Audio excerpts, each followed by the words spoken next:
Okay guys, we got the engine on the stand, obviously the tranny off it on the dolly. We just spent a couple hours getting estimates on the Galant. Yeah, we'll take care of that tomorrow. We'll run it down to my neighbor, show him what the estimates are and decide what we're going to do. But for now, I want to drain the oil and take this pan off and see if the new pan fits correctly before I go any further with that. Well, either way the pan's coming off, but I want to do that. I'm not worried about the front cover stuff first. I want to know if this pan's going to work or if that's going to be a major delay. So, and we got to order up the pump. We were talking about that, me and him. He can go in the car and I'll do the other pump. The other pump goes down. The other pump's going to be down over here, not up. So that'll make it easy to put the power steering stuff on, which I'll put on after it's in the car. It's only a handful of bolts here, here, here, and here. And the whole assembly goes on as a module. Ooh. Okay, it looks like the pan's going to fit. I was just going over with Junior everything we gotta retouch up as we do this. It's no big deal. But yeah, we had to trim the dipstick. Yeah, but that's no big deal.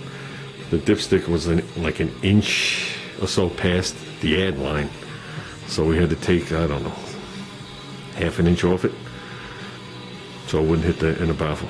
And I just re-rounded it, put the twist on it, called it good, went right in. I checked it with a bolt.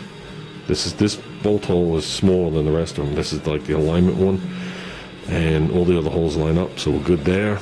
It's sitting on the end rails, on the end seals. That's a good sign. Doesn't hit the inspection cover. Close, but that's a good sign.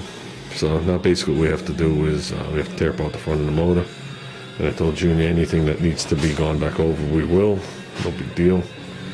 And I'm ordering a dipstick tube, getting a new tube, and I'll just have the fun of putting it in. This thing has a bung for oil temperature. It's already got its first little dent and a drain. So she is what she is. So, and the pickup's in there. So, and the pan was clean. No more than I would normally expect. And I rotated it and looked at every cylinder wall to see if any of the rings cracked and left a line in every cylinder wall. Still had a nice crosshatch. Bottoms of the pistons look good. None of the rod bearings fell out.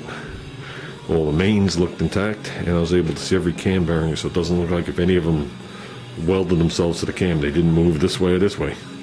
That's about all I could tell, and I didn't see any metal hanging out of them, so that's always a good sign. And I'm able to turn it by hand to a point. The compression increases when it's upside down, just so you know that, because the oil lays against the rings. So, and it's now sitting on top dead cylinder. Top dead compression. Man, I can't believe I got that wrong. Cylinder number 1. I'm going in the house and I'm getting ready to go out. So that's it for today. Today was wasted on car estimates. And at least we got the motor on the stand today. At least we got the pan off today. At least we made sure that this pan fit, because I was warned that the holes might be stamped in the wrong place. The dipstick was going to be a problem. Just some various things. So we wanted to see what the deal was with the dipstick and to make sure this thing fit. Else I would have just sent the pan back and we would have decided what we were going to do. This is 8 quarts plus a quart for the filter, and it's only 3/4 of an inch deeper. We measured it, so most of it is in width. They call it a T-style pan, as you can see why. Shaped like a T. Okay, has baffling in it with 3 swing doors. This is considered a drag race, road race pan. I don't think I'm road racing. It's universal, fits the 4-wheel drive models. This is the only pan available these days with this hump. So,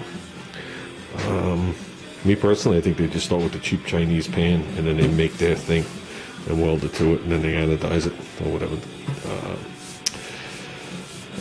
What do you call it? Oh, I can't think of the word.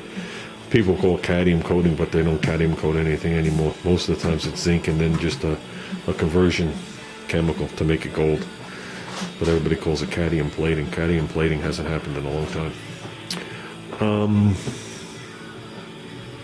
So, with that said, guys, I'm tired. I'm just tired of dealing with people today. So, yeah, I think the estimate for the car is probably double what the car's worth. The car was mint.